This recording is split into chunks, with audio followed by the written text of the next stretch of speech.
Assalamualaikum warahmatullahi wabarakatuh. Apa kabar hari ini anak-anak?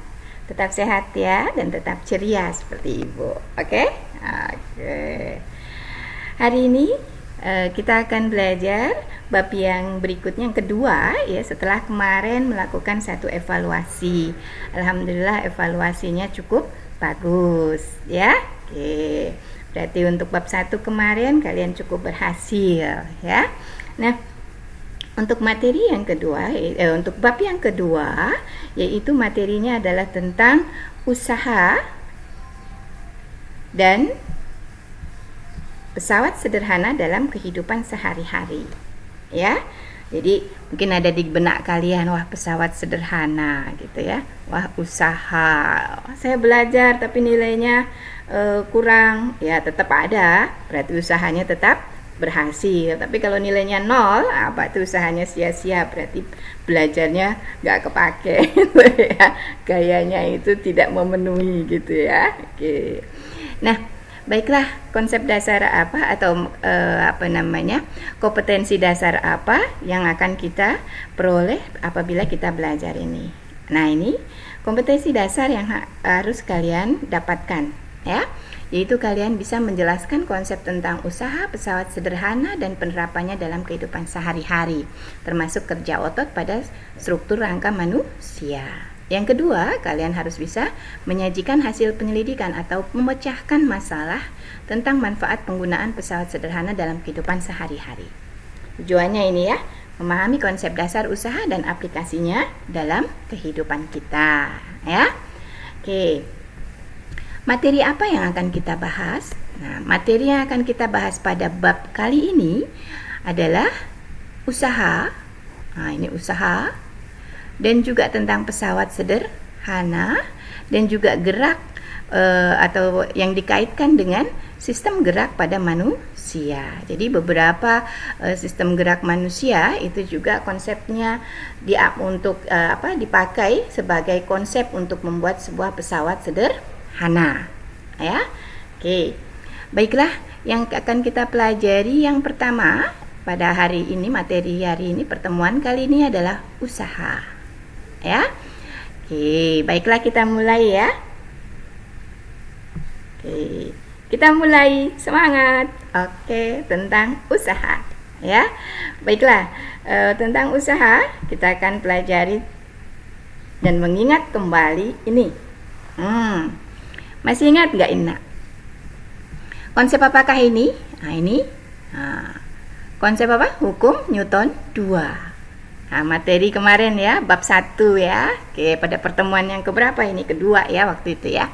Oke, bahwa besarnya gaya sebanding dengan massa benda, ini besarnya gaya, dan juga sebanding dengan percepatan ya, percepatan dari benda itu bergerak. Nah, inilah konsep tentang hukum Newton 2. Kenapa kita ingat kembali ini? Karena nanti kita bicara usaha berkaitan dengan gaya ya. Jadi usaha dilakukan atau usaha diperlukan apabila ada gaya yang bekerja. Jadi kalau kita memerlukan suatu usaha harus ada gaya yang bekerja. Contohnya misalnya ini, kita mendorong mobil, berusaha atau mendorong mobil, maka kita harus memberikan gaya dorong. Nah, besarnya gaya dorong ini akan sebanding dengan masanya. Kalau masanya kecil, gayanya tentunya lebih kecil. Kalau masanya besar, maka kita butuh gaya yang lebih besar ya, seperti itu. Nah, masih ingat ya berarti ya. Oke. Untuk konsep tentang hukum Newton 2 ini masih ingat ya sayang ya. Oke. Nah, inilah yang akan kita pakai dasarnya untuk belajar lebih lanjut tentang materi hari ini, yaitu usaha. Nah, mengenai usaha, oke. Coba kalau kalian mendorong dinding dan juga mendorong sebuah benda yang masanya jauh lebih besar, kalau seperti ini kan terlihat masanya lebih besar dibandingkan yang mendorong, berhasil tidak nak? Tidak ya? Oke, tidak berhasil. Kalau begitu, ini dikatakan usahanya bagaimana? Sia-sia atau usahanya nol, ya. Jadi usahanya sia-sia atau usahanya nol. Oke. Baiklah, kita masuk langsung ke materi. Ya. Konsep tentang usaha. Ya. Usaha tadi dari ilustrasi gambar yang sudah kita lihat, maka dia sangat memerlukan atau melibatkan atau berkaitan dengan gaya dan juga perpindahan. Di sini besarnya usaha ini disimbolkan dengan huruf W. Ini usaha, satuannya joule, ya. Kemudian F ini adalah gaya, satuannya Newton, ya. Dan delta S ini adalah perpindahan. Jadi usaha dikatakan berhasil apabila ada perpindahan. Kalau tidak ada perpindahan, maka tidak ada usaha, boleh dikatakan begitu. Walaupun gayanya sudah kita keluarkan, tapi nggak ada perpindahan, berarti sia-sia. Jadi usaha dikatakan berhasil bila ada perpindahan, ya. Nah, nanti usaha juga berkaitan dengan daya. Daya itu apa? Kemampuan atau laju energi. Ya, kita berdaya atau tidak ya, gitu ya. Nah, kita sering mengatakan kita berdaya, kita punya kemampuan nggak ya? Kita punya energi tidak ya? Kita punya usaha, kita punya kemampuan melakukan sesuatu tidak ya? Nah, berdaya tidak ya? Nah, untuk daya nanti kita juga akan bahas ya.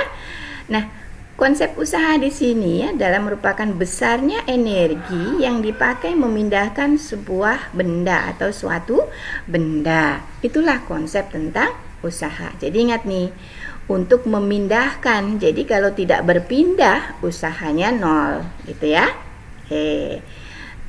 Ini cara menghitungnya, rumusnya seperti ini. Oke. Kemarin ada sempat bertanya, titik ini apa, Bu? Ini simbol untuk perkalian. Ya, simbol perkalian. Ya. Oke.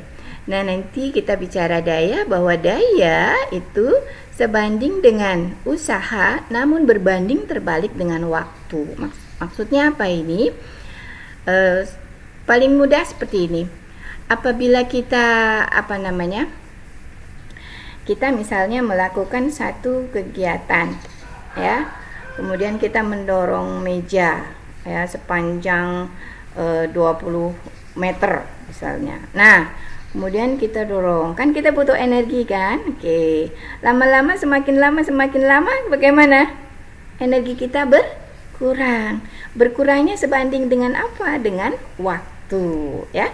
Maka dikatakan bahwa daya itu sebanding dengan usaha namun terbalik dengan waktu. Jadi semakin besar waktu yang dipakai, maka kemampuan atau dayanya semakin berkurang, ya. Ini konsep tentang usaha dan daya. Baiklah, kita lanjutkan. Nih. Menurut pendapatmu bagaimana ini? Manakah yang merupakan usaha? Usaha singkatannya apa tadi? W. Ya. Contohnya ini. Benny mendorong meja dengan gaya 10 Newton sehingga meja tersebut berpindah sejauh 20 cm. Usaha atau bukan? Ini ada perpindahan, berarti dia adalah usaha. Checklist di sini, ya. Kemudian misalnya di sini, Siti mendorong kereta belanja dengan gaya 50 Newton dari arah rak daging ke rak sayuran, kemudian kembali lagi ke rak daging. Perpindahannya bagaimana? Perpindahannya kembali lagi, berarti perpindahannya nol. Maka usahanya yang dilakukan itu nol, berarti ini bukan merupakan satu usaha. Maka ini yang di checklist gitu ya. Oke, nah yang lain coba kalian pikirkan sendiri ya. Bagaimana ini usaha atau bukan dari 5 kegiatan ini. Oke. Baiklah, kita pahami tentang usaha.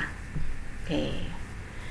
Di sini ada sebuah ilustrasi dari sebuah cerita, ya. Lani mendorong rak dengan gaya sebesar 100 Newton. Rak tersebut berpindah sejauh 10 meter, sedangkan Siti mendorong rak dengan gaya sebesar 400 Newton. Raknya sama, berpindah 40 meter. Berapa besar usaha yang dilakukan oleh Lani dan Siti? Nah, ilustrasinya ini adalah hasil kegiatan yang dilakukan oleh Lani, sedangkan yang di sini, yang di sisi kanan, ini adalah hasil kegiatan yang dilakukan oleh Siti, ya. Nah, di sini gaya yang diberikan gaya terhadap Lani terhadap rak itu besarnya berapa? 100 Newton.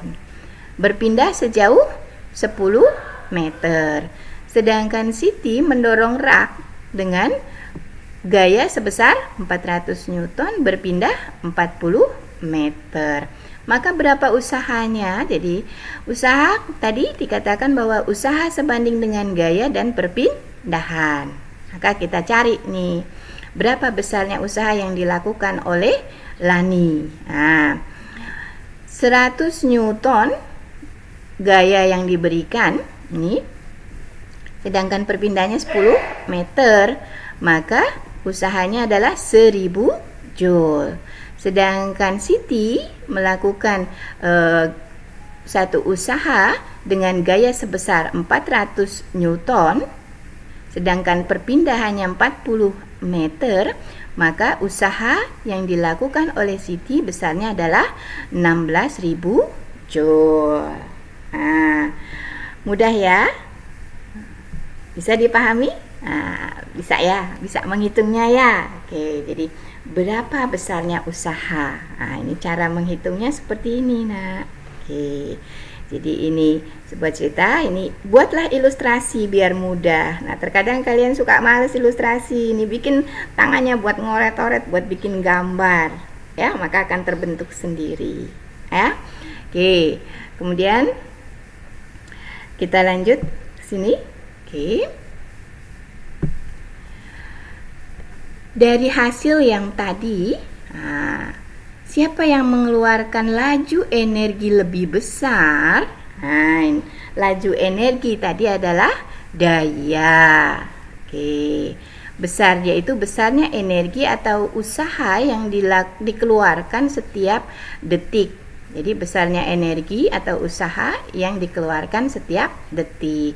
Cara menghitungnya dengan rumusnya ini, konsepnya ini. Nah, besarnya daya tadi sebanding dengan usaha dan berbanding terbalik dengan waktu. Jadi P ini adalah daya, satuannya watt, ya. Kemudian W ini adalah energi, tadi satuannya joule, dan T adalah waktu, satuannya detik. Maka kalau pada cerita yang tadi, berapa besarnya daya yang dilakukan oleh Lani dan Siti? Maka kita lihat, nah yang ini. Jadi tadi Lani melakukan satu usaha sebesar 1000 Joule. Ya, ternyata setelah waktu dihitung, waktu yang dilakukan itu 10 detik. Sedangkan Siti tadi melakukan usaha sebesar 16.000 Joule. Waktunya ternyata yang diperlukan 40 detik.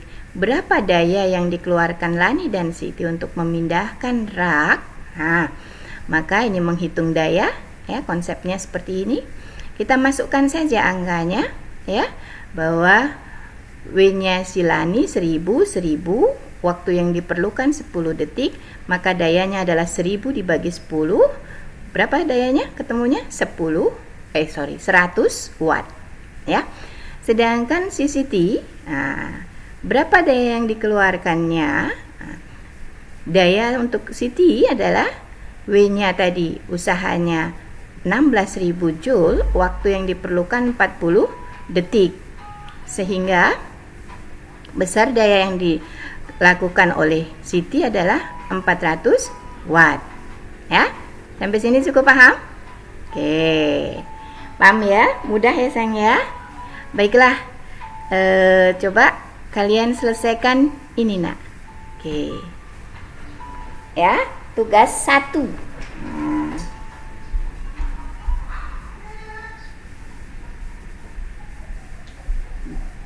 Dan juga yang ini.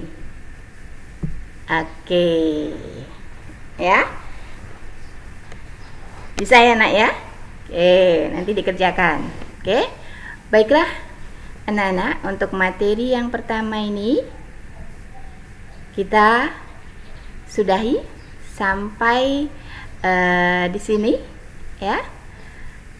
Kita ketemu lagi pada materi berikutnya, yaitu materi tentang pesawat sederhana dalam kehidupan sehari-hari.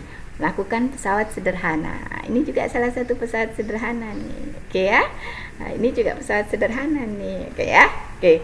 Sampai ketemu lagi sayang. Assalamualaikum warahmatullahi wabarakatuh. Jangan lupa tugas tadi dikerjakan. Tetap semangat. Allahu Akbar. Assalamualaikum warahmatullahi wabarakatuh.